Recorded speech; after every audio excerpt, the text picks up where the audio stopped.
Magandang araw mga mami! Ngayong araw nga tapos na ako magpaligo ng aking anak. Kung nakikita nyo nga papalakatin ko siya dito sa may labas.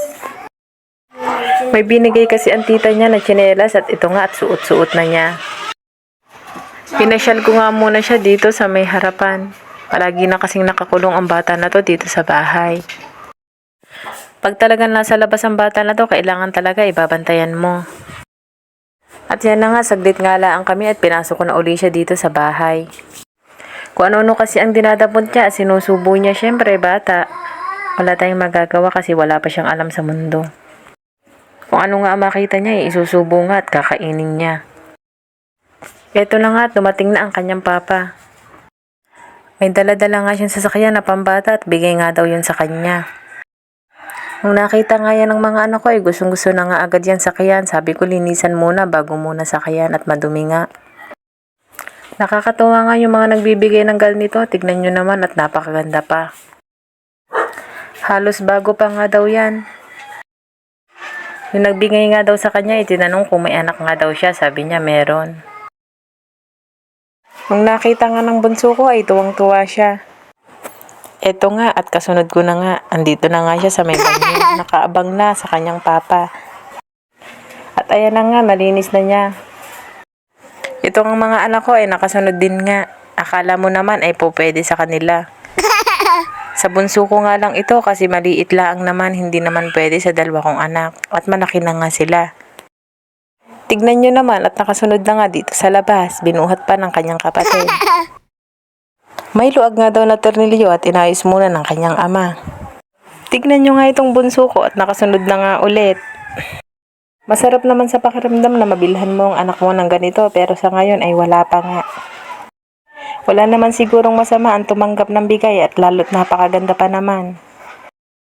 Sa panahon nga ngayon napakahirap kitain ng pera. Kaysa nga bumili ka ng ganyan unahin mo muna ang bigas. Napakahirap naman na may laruan ka nga pero kumukulo naman ang mga tiyan nyo. At habang pinapatuyo nga iyan, excited pa rin ang aking bunso. Tignan nyo naman at gustong-gusto na nga ang lumabas.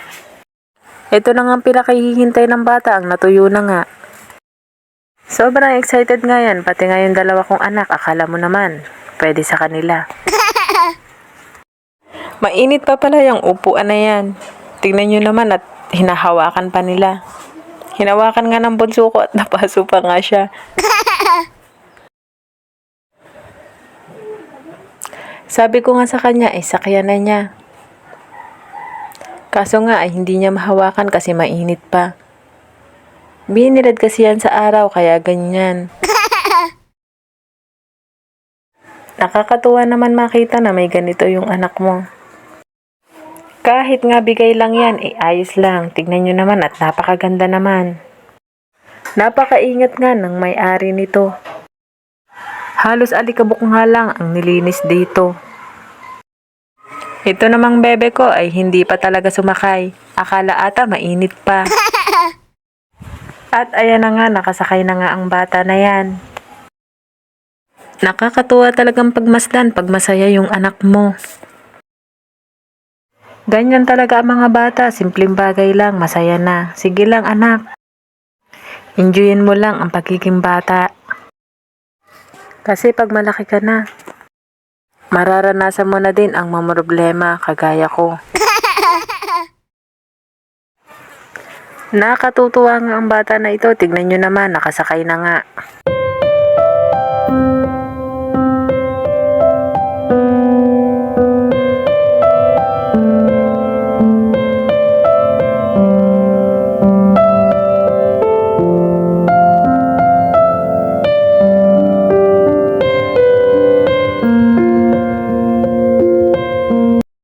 Walang relo na nakasama din. Sabi ko nga sa asawa ko ikabit nang may orasan naman kami. Ay siya, hanggang dito na lamang. Maraming salamat po sa panunood.